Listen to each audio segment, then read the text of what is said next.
ठीक। कल हमने कालचक्र के अंतर्गत जो प्रारंभ के 3 काल होते हैं सर्पिणी के, सुषमा सुषमा, सुषमा और सुषमा दुष्मा, इन 3 कालों का हमने व्याख्यान कल पढ़ा। आज हमें कालचक्र वाला टॉपिक कंप्लीट करना है, तो आज के लिए जो बाकी के 3 काल हैं हम उनका डिस्कशन करेंगे। इसके अलावा वो 3 कालों का जब एंड होता है तब क्या होता है, दोबारा से जब उत्सर्पिणी शुरू होती है तो कैसे शुरू होती है, ये सब चर्चा हम आज की क्लास में करके इस काल चक्र के टॉपिक को यहाँ कंप्लीट करेंगे। तो देखिए, कल की कक्षा में वंदना जी आप नहीं थे? नहीं। आप नहीं थे, वैशाली जी थी। ठीक है, जब नहीं हुआ करे तब एक मैसेज डाल दिया करे, कोई भी कारण से, मतलब ग्रुप पे या पर्सनली, सही रहे। चलिए, अभी का हमारा टॉपिक है बाद के 3 काल। तो वैशाली जी, अच्छा, आपने जो मुझे उस पर भेजा था ग्रुप पे और आपने जो बताया भी था, भोग भूमि के वर्णन के संबंध में जो थोड़ा सा अंतर आ रहा था कि वहां कुछ और लिखा है, जो मैं बता रहा हूँ वो कुछ और है। तो हाँ, ये जो अंतर है ये श्वेतांबर और दिगंबर परंपरा का अंतर। तो आपने मुझे उल्लेख भेजा, वह उल्लेख श्वेतांबर परंपरा में मिलता है और जो मैंने आपको बताया वो उल्लेख दिगंबर परंपरा में मिलता है। आपकी आवाज नहीं। आंसर कौन सा लिखना सर जी, सही आंसर कौन सा लिखना, फिर अगर कुछ उस बारे में पूछा जाए तो? आप जो भी लिखे रेफरेंस के साथ लिख दें तो कोई दिक्कत नहीं है। जो आपने भेजा आप उसे रेफरेंस के साथ लिख दें, क्योंकि इनमें से क्या सही या क्या गलत वो हम बात नहीं कर रहे हैं।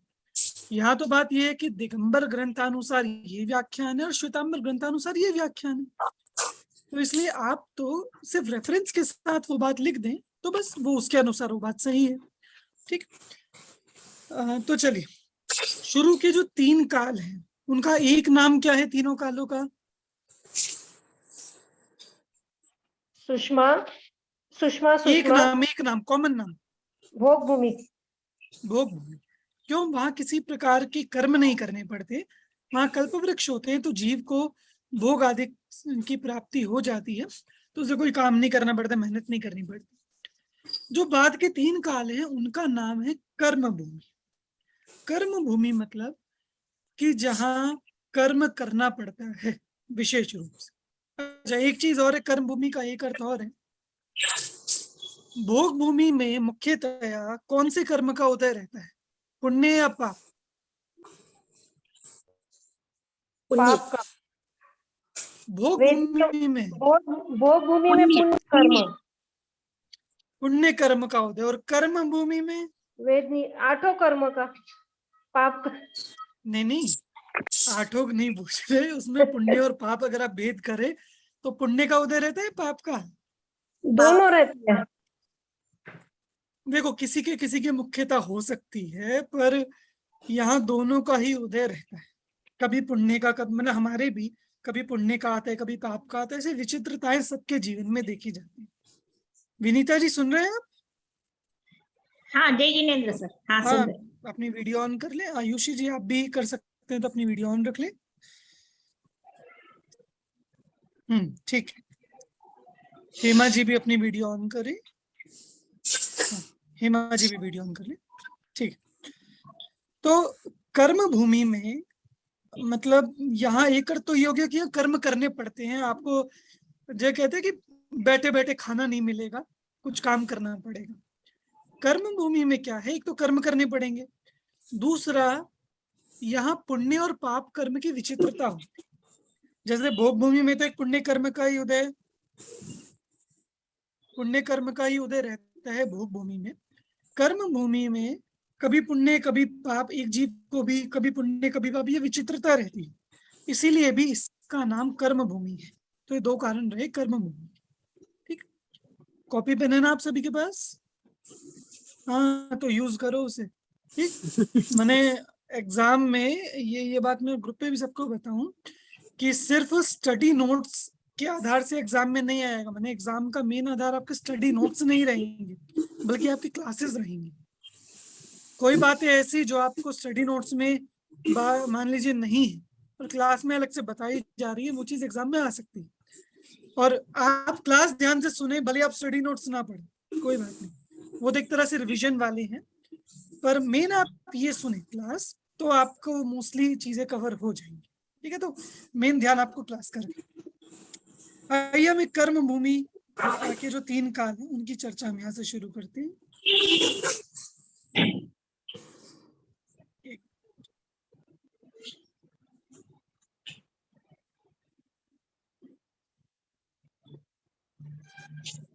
ये देखिए, आप सबको स्क्रीन दिख रही है?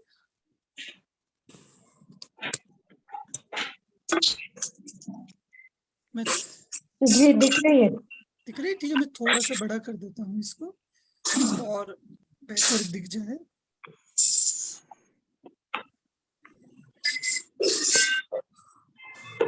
अब सही दिख रहा है? जी ठीक है। अंतिम 3 काल जो भोग भूमि के, वंदना जी शायद आपके यहाँ से थोड़ी डिस्टरबेंस आ रही है, तो मैं अभी के लिए मैं म्यूट कर दे रहा हूँ।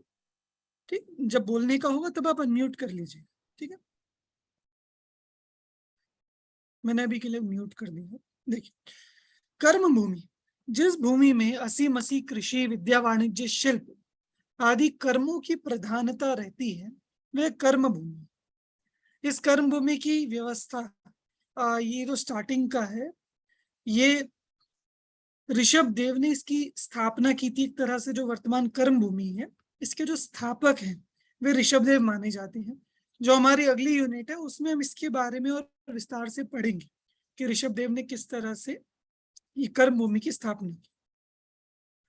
उससे पहले कुछ और विशेष बातें देखिए, जब तीसरे काल का अंत होता है, क्योंकि भोग भूमि का अंत हो रहा है, कर्म भूमि प्रारंभ हो रही है, तो इसमें विशेष ये है कि हुआ क्या। देखिए, भोग भूमि में क्या था, कल्प वृक्ष थे, लोगों को कमाना नहीं पड़ता था और सूर्य चंद्रमा दिखते नहीं थे, क्योंकि कल्प वृक्षों का प्रकाश इतना था, जो ज्योतिरांग कल्प वृक्ष होते हैं। मैंने कई ऐसी व्यवस्थाएं थी जिनका तीसरे काल के अंत में अभाव हो गया। तो अब लोगों को सूर्य चंद्र दिखने लगे, लोग डर गए, हम क्या करें। ये पशुओं के परिणाम क्रूर हो गए। जो पशु पहले कोमल परिणामी थे भोग भूमि के काल तक, वो यहाँ क्रूर परिणामी हो गए। तो इस तरह से जब बहुत सारे चेंजेस हुए, कल्प वृक्ष खत्म हो गए, अब खाए पिए कैसे, तो भैया खेती करो, उगाओ। तो ये सब चीजें बताने के लिए कुलकर पैदा हुए। मतलब 14 मनुष्य जो एक के बाद एक संतान थे एक दूसरे की, ऐसे 14 मनुष्य पैदा हुए जिन्हें कहा जाता है कुलकर। ठीक, तो पहले कुलकर से लेकर 14वें कुलकर तक सब ने मनुष्यों को समझाया कि यहाँ डरने की कोई बात नहीं है, अब ऐसे करो, वहां खाना खत्म हो गया, मतलब कल्प वृक्ष नहीं दे रहे, कोई बात नहीं, आप कृषि करो, खेती करो। ऐसे अलग अलग उपदेश। कोई पशु से डर गए हैं कि रे तो खा रहे हैं, तो उन्होंने दंड व्यवस्था बताई। एक कुलकर ने, लोग अब पाप करने लगे, क्यों, खाना खत्म हो गया या लोगों को अब कल्प वृक्षों से नहीं मिल रहा, तो इधर उधर से लोग ले रहे हैं, चोरी करने लगे, तो वहां दंड व्यवस्था शुरू हुई। तो ऐसे कई सारी चीजें जब चेंज हुई, तो कुलकरों ने लोगों को समझाया, संबोधित किया। ठीक, तो ऐसे 14 कुलकर हुए। इनमें से आखिरी कुलकर का नाम था नाभि राय। क्या नाम था? नाभि राय। नाभि राय कौन थे? भगवान ऋषभ देव के पिता। भगवान ऋषभ देव के पिता। ठीक, तो ये अंतिम कुलकर थे नाभि राय। और यद्यपि उनके बाद ऋषभ देव ने प्रजा को समझाया और बहुत उपदेश दिए, कर्म भूमि की स्थापना की व्यवस्था की, यद्यपि कुलकर 14 ही होते हैं, पर शास्त्रों में ऋषभ देव को भी 15वां कुलकर कहा है। तो अगर ऐसा कहा भी है तो भी उसमें कोई दिक्कत नहीं, क्योंकि उन्होंने कार्य तो कुलकर वाला ही किया। जब तक ऋषभ देव गृहस्थ अवस्था में रहे तब तक उन्होंने कुलकर का कार्य किया, और जब उनको केवल ज्ञान हो गया तब उन्होंने तीर्थंकर वाला कार्य किया। दोनों ही रोल्स उन्होंने बहुत अच्छे से निभाए। आगे देखते हैं। तो यह कर्म भूमि शुरू हो गई। कर्म भूमि का सबसे पहला काल है दुष्मा सुषमा, और ये सबसे विशिष्ट काल है कर्म भूमि को लेकर। ठीक, इस काल में क्या है कि अच्छा, ये चौथा काल कहलाता है। इस चौथे काल की सबसे बड़ी क्या विशेषता है जो किसी काल में नहीं है? चौथे काल में ऐसा क्या वैशिष्ट्य है, ऐसी क्या बात है? इसमें 23 तीर्थंकर और 11 चक्रवर्ती हुए। ठीक, क्योंकि ऋषभ देव इस काल के अनुसार तीसरे काल में हो गए थे, और ऋषभ देव भगवान के निर्वाण के 3 वर्ष और 8.5 महीने बाद चौथा काल शुरू होता है। ठीक, तो यद्यपि वो इस काल अनुसार हुआ, पर सब चौथे काल में ही होते हैं। ये उंडाव सरबणी चल रहा है इसलिए वे पहले हो गए अवश्य, पर सब चौथे काल में ही होते हैं। तो जितने तीर्थंकर हैं, चक्रवर्ती है, नारायण है, प्रतिनारायण है, बलभद्र हैं, जितने महापुरुष हैं, वे सब इसी काल में उत्पन्न हुए। इस काल में ऐसा क्या हो सकता है जो बाकी कालों में नहीं हो सकता? आप मोक्ष की प्राप्ति। मोक्ष की प्राप्ति। आप इस पंचम काल से कहां नहीं जा सकते जो आप चौथे काल में जा सकते हैं? मोक्ष में। ये देखो, पंचम काल से आप मोक्ष में जा सकते हो कि नहीं जा सकते? तो चौथे काल से आप मोक्ष में जा सकते हो। अच्छा, पंचम काल में आप 16वें स्वर्ग से ऊपर जा सकते हो क्या? नहीं। मैक्सिमम है शास्त्रानुसार कि 16वें स्वर्ग तक जाया जा सकता है पंचम काल में, उससे ऊपर नहीं जाया जा सकता। और चौथे काल में जा सकते हैं। सर्वार्थ सिद्धि तक, स्वर्ग का जो सबसे ऊंचा स्थान है सर्वार्थ सिद्धि, जो मोक्ष से जस्ट नीचे है, वहां तक भी आप जा सकते हैं। अच्छा, इस काल में कौन से नरक तक जा सकते हो? 5वीं 7वीं नरक तक जा सकता है ना, पंचम काल में। पंचम काल में देखो, दिगंबर शास्त्रानुसार तो छठा नरक है इसका उल्लेख। श्वेतांबर शास्त्रानुसार कुछ अलग है क्या?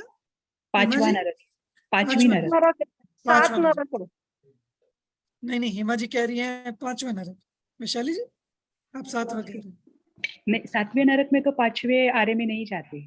हाँ ठीक है, और दिगंबर शास्त्र अनुसार ये छठे नरक तक है कि छठे नरक तक ही जाते हैं पंचम काल में, उससे आगे नहीं जा सकते। चौथे काल में ये भी सुविधा है आपके पास कि आप 7वें नरक तक भी जा सकते हो। माने सर्वोत्कृष्ट पाप वो भी आप चौथे काल में ही कर सकते हो, सर्वोत्कृष्ट पुण्य वो भी आप चौथे काल में ही कर सकते हो, और सर्वोत्कृष्ट धर्म जो मोक्ष वो भी आप चौथे काल में ही कर सकते हैं। बाकी भोग भूमि में आप सिर्फ 16वें स्वर्ग तक ही जा सकते हैं, क्योंकि श्रावक होते और अव्रती होते हैं, मुनि वहां होते नहीं। और आगे भी ऐसी अलग अलग व्यवस्थाएं हैं, वहां से नरक में नहीं जाते भोग भूमि में, चौथे काल में नरक में भी जा सकते हैं। तो ऐसी एक विशेषता है चौथे काल की। और देखिए, 42,000 वर्ष का एक कोड़ा कोड़ी सागर, कल मैंने आपको सागर समझाया था, पूरा सागर क्या होता है। वंदना जी आपका रह गया? हाँ, सागर कोई बात नहीं, कल समझ लेंगे। मैं रिकॉर्डिंग आपको भेज दूंगा, आप रिकॉर्डिंग देख लेना। तो एक कोड़ा कोड़ी सागर में 42,000 वर्ष का इतना चौथा काल होता है। चौथे काल के प्रारंभ में उत्कृष्ट अवगाहना 500 धनुष की होती है। यद्यपि इस काल में 500 धनुष से ऊंची अवगाहना बाहुबली स्वामी की 525 धनुष की हुई, पर एक स्टैंडर्ड है 500 धनुष की अवगाहना उत्कृष्ट। और उत्कृष्ट आयु होती है 1 कोटि पूर्व की। ठीक, इस काल में 84 लाख पूर्व की आयु किसकी थी? ऋषभदेव भगवान। ऋषभदेव। एक पूर्व कितना होता है? 70,56,000 करोड़ वर्ष एक पूर्व होता है। आप लोग नोट कर सकते हैं, ये संख्या आपको याद नहीं रहेगी। 70,56,000 करोड़ वर्ष का एक पूर्व होता है, और ऐसे 84 लाख पूर्व स्टिल कैलकुलेबल, आप इसे कैलकुलेट कर सकते हो। फिर भी इतना एक पूर्व और ऐसे 84 लाख पूर्व की ऋषभ देव की आयु उत्कृष्ट आयु हो सकती है 1 कोटि पूर्व की, और अंत तक लास्ट तक अवगाहना रह जाती है 7 हाथ की, और जो भगवान महावीर की थी, और आयु रह जाती है 120 वर्ष की।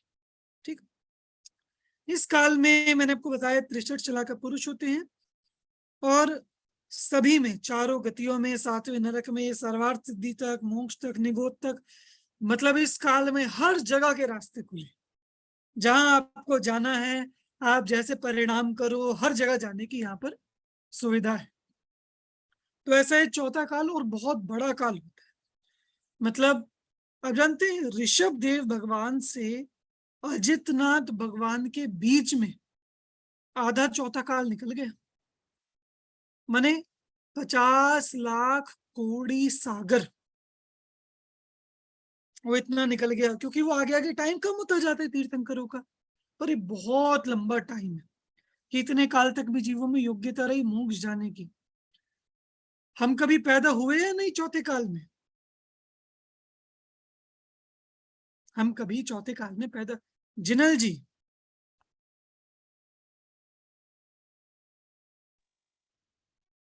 जिनल जी आप सुन पा रही हैं?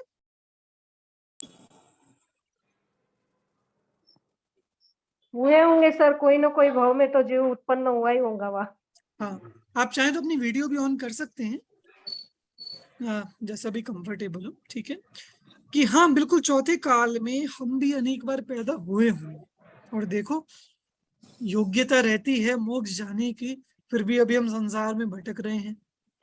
तो इसलिए हमें सावधान होने की जरूरत है कि जिस काल में जो संभव है, इस काल में मोक्ष संभव है क्या कि नहीं, मोक्ष संभव नहीं है, तो क्या संभव है, हम क्या कर सकते हैं? धर्म आराधना करके उत्कृष्ट बंधन भव बंधन कर सकते हैं। हम सम्यक दर्शन कर सकते हैं, संकेत प्राप्त कर सकते हैं, सम्यक ज्ञान, सम्यक चारित्र, देशव्रत, महाव्रत, मतलब जिसको जैसे एप्लीकेबल हो, अपनी योग्यता अनुसार अवश्य वो प्राप्त कर सकते हैं।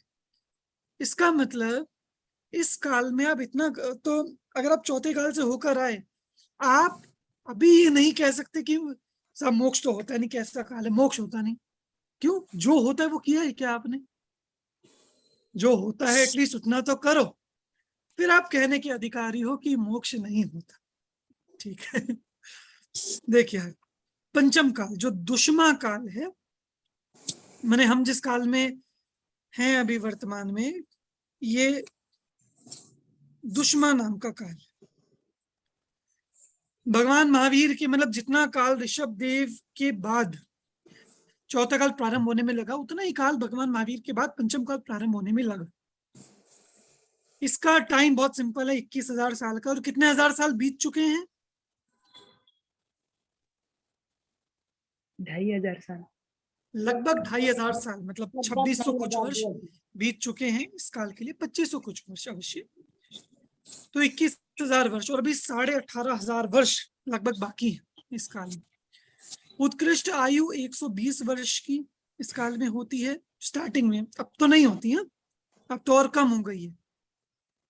और ऊंचाई 7 हाथ की रहती है। 7 हाथ कितना है? देखिए, एक हाथ लगभग 38.5 सेंटीमीटर्स का होता है, तो और 4 हाथ का एक धनुष होता है। तो इसके अकॉर्डिंग अगर आप लगाएं, मतलब 40 सेंटीमीटर्स भी लगा लें, अगर 40 सेंटीमीटर का एक हाथ होता है, तो उत्कृष्ट ऊंचाई कितनी हुई इस काल में?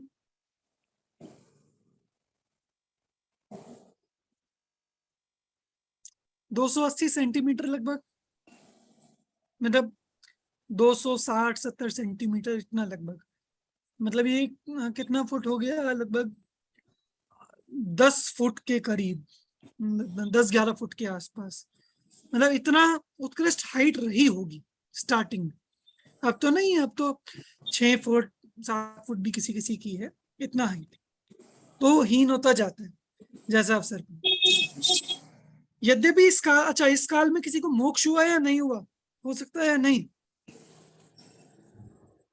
क्या आपने तो कहा मोक्ष नहीं हो सकता, फिर भी हम शास्त्रों में देखते हैं कि इस काल में कुछ जीवों को मोक्ष हुआ है।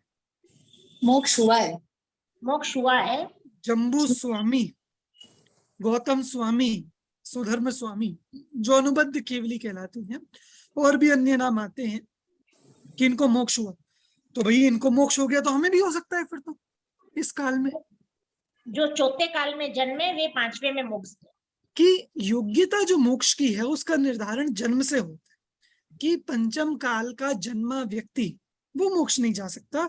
भले ही आप यहाँ से विदेह क्षेत्र भी चले जाओ ना, जहाँ साक्षात सिमंदर स्वामी विराजमान है, तो वहां तो मोक्ष हो जाएगा आपको कि नहीं? अभी नहीं हो सकता, क्योंकि वो जन्म पर योग्यता निर्धारित है। ऐसे ही जिनका जन्म चौथे काल में हुआ, वे अगर पंचम काल में वो, क्योंकि टाइम बदल गया, आ भी गए तो भी मोक्ष में कोई बाधा नहीं। ठीक, तो उनके बाद जब मोक्ष जिनको हो गया, कोई केवली नहीं हुए, फिर श्रुत केवली हुए, अंग के ज्ञाता, पूर्व के ज्ञाता, वो सब क्रम चलता रहा। वो सब हम पढ़ेंगे आगे, जब हम आगम साहित्य पूरा पढ़ेंगे तो परंपरा में हम पढ़ेंगे इसके बारे में। ठीक, पंचम काल के अंत तक श्रुत की परंपरा चलती रहेगी, अंत में उसका विच्छेद होगा। देखो पंचम काल के बारे में एक विशेष बात क्या है, इसमें ना धर्म का विध्वंस करने वाले 21 कल्की और 21 उपकल्की होती है। कई लोगों का मानना है कि बीच में जैसे जो मतलब हर 1000 वर्ष में एक कल्की होता है, और कल्की के 500 वर्ष बाद उपकल्की होती है।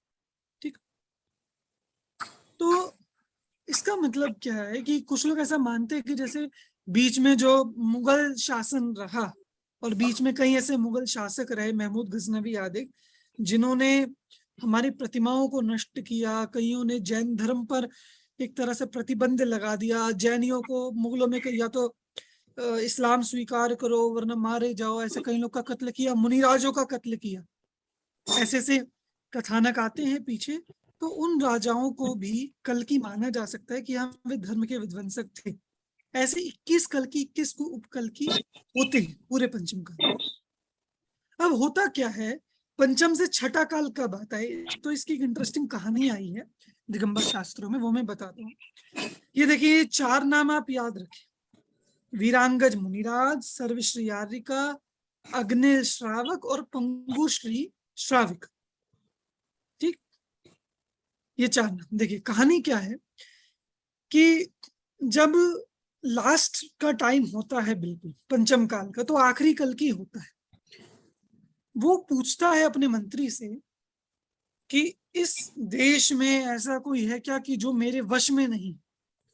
तो मंत्री देखकर कहते हैं कि हाँ राजन, एक मुनिराज हैं जो आपके वश में नहीं है, वो आपके अनुसार नहीं चलते, आपको टैक्स भी नहीं देते। तो उन्होंने कहा फिर क्या किया जाए, क्योंकि जब तक टैक्स ना लो तब तक वश में कैसे हो। तो एक काम करो, जब वे आहार के लिए जाएं तो उनके आहार में से पहला कौर उनके हाथ से टैक्स के रूप में ले लेना, कर के रूप में ले लेना। तो वे गए। ये क्योंकि दिगंबर शास्त्रों में कथा है, क्योंकि वे कर पात्र में आहार करते हैं दिगंबर मुनिराज, इसलिए उसके अनुसार समझना। तो आहार करने गए और उनके हाथ से पहला कौर उठा के ले लिया मंत्री ने। तो क्या होगा अगर मुनिराज के हाथ से उनका कौर उठा लेंगे, तो क्या होगा, मुनिराज को अंतराय आ जाएगा, आहार में अंतराय आ गया। तो अंतराय आया तो मुनिराज अंतराय मानकर चले गए। मुनिराज को अवधि ज्ञान हो गया उस समय, और उनको पता चल गया कि ये आखिरी कल्की है इस काल का। तो उन्होंने, उस समय सिर्फ 4 ही धर्म वाले लोग थे, एक वे मुनिराज, एक आर्यिका, एक श्रावक, एक श्राविका। उन सबको इकट्ठा किया और उनको बताया कि हमारी आयु 3 दिन की शेष है और इस पंचम काल का अंत तो होने वाला है और ये अंतिम कल्की है। ऐसा करके वे चारों ही समाधि धारण कर लेते हैं, और कार्तिक कृष्ण अमावस्या जिस दिन दीपावली होती है उसी दिन उनका समाधि पूर्वक मरण हो जाता है और वे सब स्वर्ग में चले जाते हैं। यहाँ क्या, एक असुर कुमार जाति का देव कल्की को मार देता है, जो धर्म का विध्वंसक राजा होता है, और शाम से सूर्यास्त के बाद अग्नि नष्ट हो जाती है। अग्नि खत्म हो जाती है। और वो कल्कि के मरने के 3 साल 8 महीने और 15 दिन, वो उतना ही टाइम जितना हमने पीछे भी देखा था, उतने टाइम बाद ये छठा काल शुरू होता है। छठा काल का जब हम वर्णन पढ़ते हैं तो ऐसा एक भयानक सा वर्णन है कि ऐसा कल्पना जैसी लगती है कि ये क्या लोक होगा छठा काल का। दुष्मा दुष्मा इस काल का नाम। ये 21,000 वर्ष का है। यहाँ उत्कृष्ट ऊंचाई 3.5 हाथ होती है। मतलब 1 हाथ 40 सेंटीमीटर, 3.5 हाथ कितना सा होगा, ठीक। तो 3.5 हाथ की यहाँ पर ऊंचाई होती है, मतलब 4 फीट लगभग। उत्कृष्ट आयु 20 वर्ष केवल यहाँ पर होती है, और अंत में ऊंचाई 1 हाथ की और आयु 15-16 वर्ष की रह जाती। क्योंकि देखो इस काल में अग्नि नहीं है, तो भोजन पका सकते हैं क्या? पका हुआ भोजन ले सकते? नहीं, वे कच्चा भोजन खाते हैं, मांसाहार खाते हैं और मछली आदि का भक्षण। मतलब इस काल के सभी जीव प्रायः मांसाहारी ही होते हैं। सभी जीव के तीव्र पाप का उदय होता है। इनके ऐसे कोई व्यवस्थित घर नहीं होते, कोई समाज, कोई सरकारें नहीं है, कोई समाज नहीं है, ऐसे अपने जंगलों में घूम रहे हैं। मतलब एक तरह से जैसे आप वो देखते होंगे ना कि जो एक आदि मानव वाला एक युग के बारे में वर्णन आता है, कैसा जंगलों में रहते हैं, कुछ भी कपड़े पहनते हैं, कोई घर नहीं होते और कुछ भी ऐसा कच्चा खाते हैं। आदि मानव जैसा काल और क्रूर परिणामी होते हैं, पशुओं को मारकर खाते हैं। ये वैसा सा काल है छठा काल, और ये 21,000 साल तक ये काल चलता रहता है। और इस काल में जीव जो आते हैं वे सभी नरक और तिर्यंच गति से ही आते हैं, और जाएंगे भी कहाँ? नरक और तिर्यंच। मोक्ष का तो मतलब ही नहीं। पंचम काल में स्वर्ग जाने की व्यवस्था थी, इस काल में स्वर्ग के भी दरवाजे बंद, नरक और तिर्यंच तक ही यहाँ पर जाते। अब है क्या, आयुषी जी पूछ रही हैं इंसान को भी खाते हैं क्या? कि जहां मैंने पढ़ा वहां इंसान का ऐसा पढ़ने में तो नहीं आया, पर हाँ मतलब खाने को खा सकते हैं जब उनको कुछ खाने को नहीं मिल रहा। बड़ा इंसान जब वे पशुओं को मारकर खा जाए, तो बड़ा इंसान छोटे इंसान को मारकर खा जाए, इसमें क्या आश्चर्य? ठीक, मतलब ये तो एक तरह से जंगल जैसा वो युग हुआ, तो इसमें भी कोई आश्चर्य नहीं है। हुआ क्या, जब ये छठा काल चल रहा है और लास्ट का पीरियड आ गया, तो आपने एक नाम सुना होगा, कल्पांत काल। सुना है? भक्तामर स्तोत्र पढ़ा है? भक्तामर स्तोत्र वहां आया है, कल्पांत कल्पांत काल। काल मरुता चलिता चलेन किम मंदरादृशिखरम चलितम कदाचित। कि कल्पांत काल की हवाओं से पत्थर भी चलित हो जाते हैं, पत्थर भी सारे हिल जा, पत्थर पहाड़ पर्वत भी सारे नष्ट हो जाते हैं, हिल जाते हैं। तो प्रलय होती है, प्रलय के बारे में सुना पिछले कई वर्षों से, लोग प्रिडिक्शंस करते हैं 50 साल बाद प्रलय आएगी, ऐसी प्रलय आएगी, इतने टाइम बाद आएगी। एक्चुअल टाइम क्या है प्रलय के आने का? कि छठे काल के लास्ट में, माने 21,000 साल वो और 18,500 साल अभी, तो लगभग 39,500 ईयर्स बाद प्रलय आएगी, वो जो छठा काल का लास्ट का होगा। क्या प्रलय? वहां इतनी हवाएं चलेंगी, कुवृष्टियां होंगी, आसमान से अग्नि बरसेगी, सारे समुद्र उथल पुथल हो जाएंगे, ओले बरसेंगे और पृथ्वी में भूकंप आ जाएंगे। वो सब प्रलय में, मतलब जो आप सोच सकते हैं, सुनामी आ जाना, भूकंप आ जाना, ज्वालामुखी फट जाना, वो सब कुछ ओके। और ऐसा उल्लेख है कि पृथ्वी एक योजन मतलब 6,000 किलोमीटर, 6,000 किलोमीटर तक पृथ्वी नीचे धस जाएगी। मतलब ये कुवृष्टियों से लास्ट में होगी इतनी। ये देखिए, मतलब लास्ट के छठे काल के जब 49 डेज बचेंगे, तब भयंकर प्रलय आती है। अच्छा, अगर प्रलय में हर कोई मर गया तो क्या होगा? अगर सारे मनुष्य मर गए तो क्या होगा? मनुष्य रहेंगे ही नहीं। ये मानव प्रजाति ही खत्म हो जाएगी।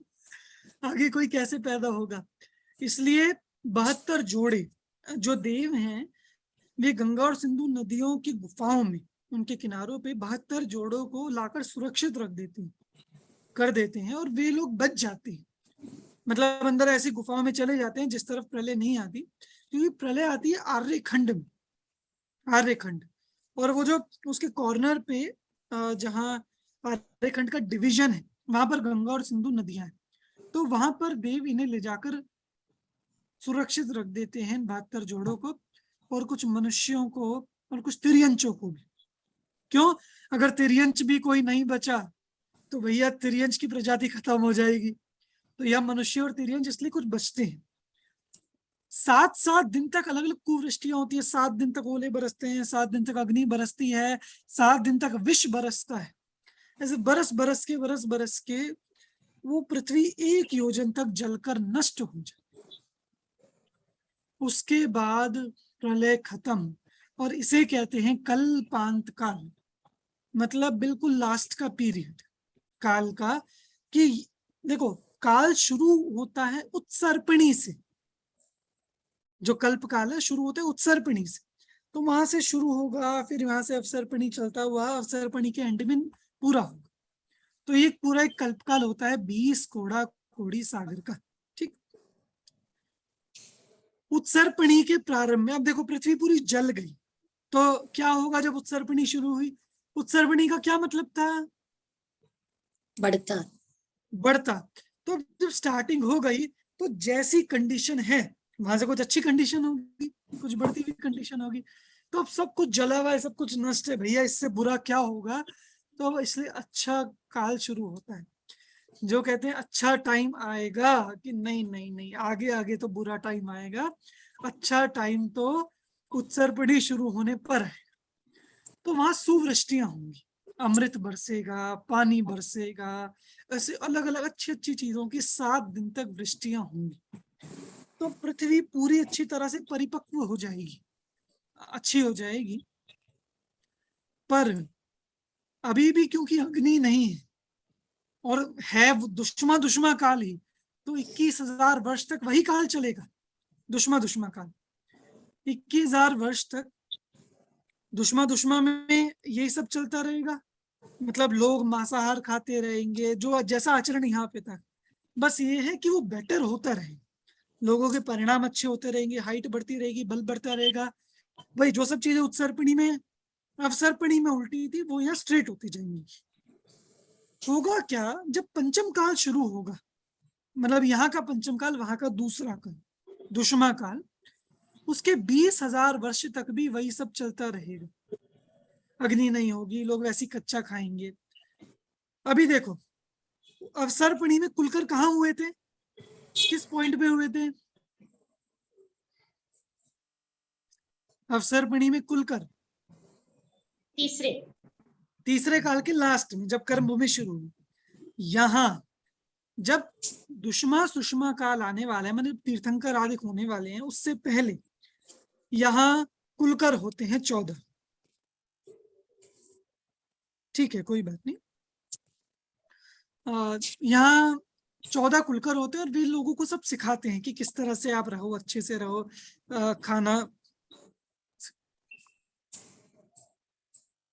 खाना पकाकर खाओ, यहाँ उगाओ, ये सब चीजें, वो सब चीजें लोगों को जो जो जरूरी है।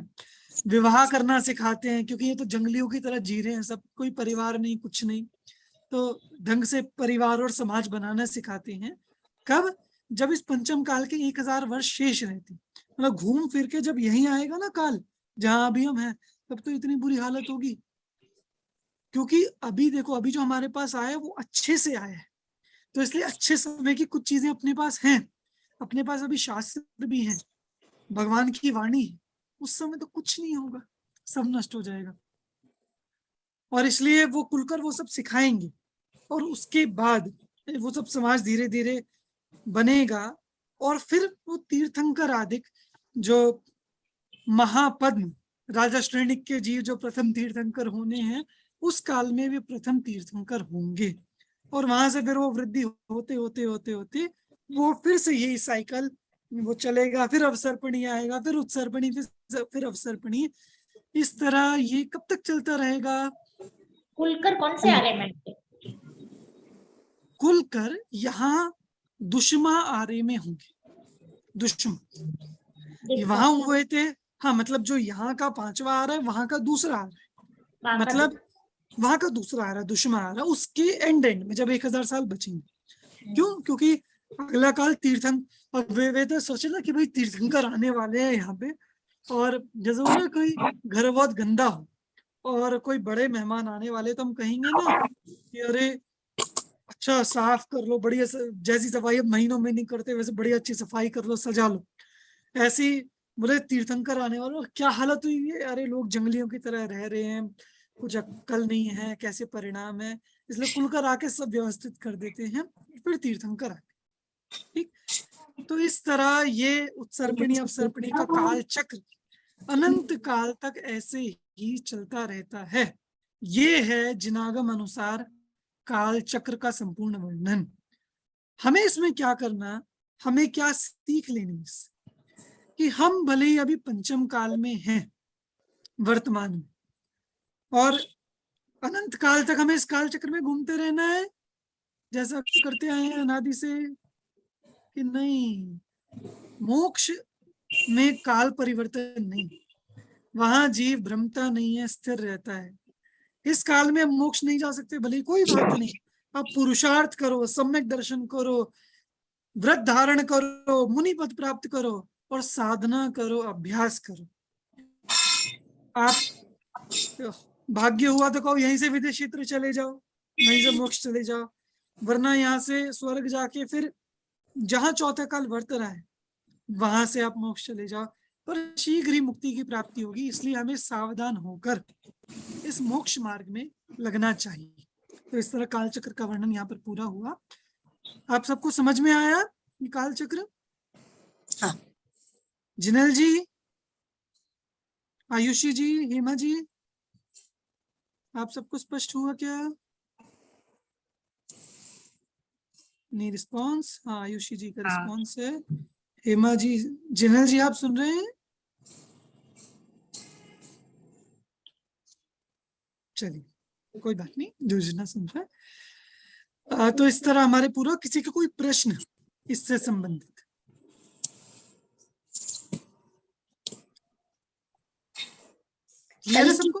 कल की उपकल की मतलब कल की व्हाट इज द मीनिंग? देखिए, कल की ये नाम दिए हैं, कल की और उपकल की। कल की का अर्थ है धर्म का विध्वंस करने वाले दुष्ट पुरुष, जो एक मतलब नाम दिया है कल के। कल की नाम का क्या मतलब है तो मुझे भी ख्याल में नहीं है, पर एक नाम दिया कि उनको कल की दुष्ट राजा, बड़े लोग जो धर्म का नाश करेंगे। और उपकल की जो, हाँ, इतने बड़े तो नहीं है कि इतना नाश तो नहीं करेंगे, पर कम नाश करेंगे।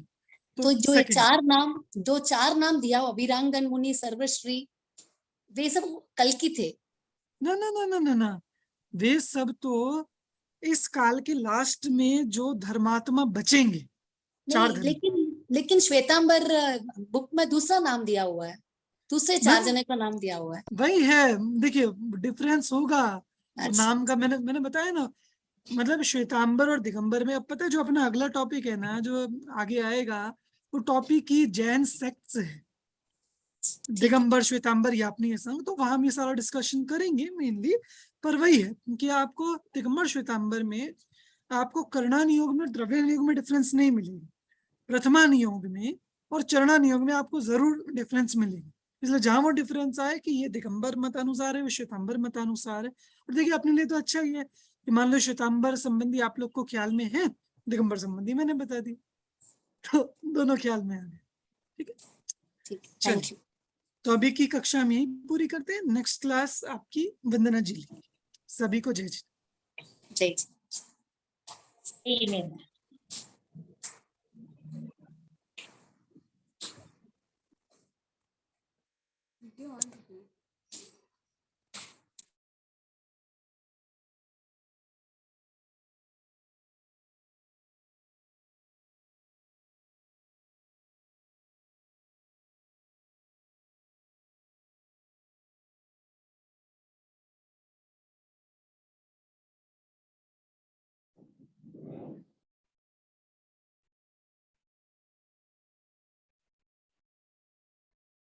Recording in progress. नहीं, एक सेकंड बताइए।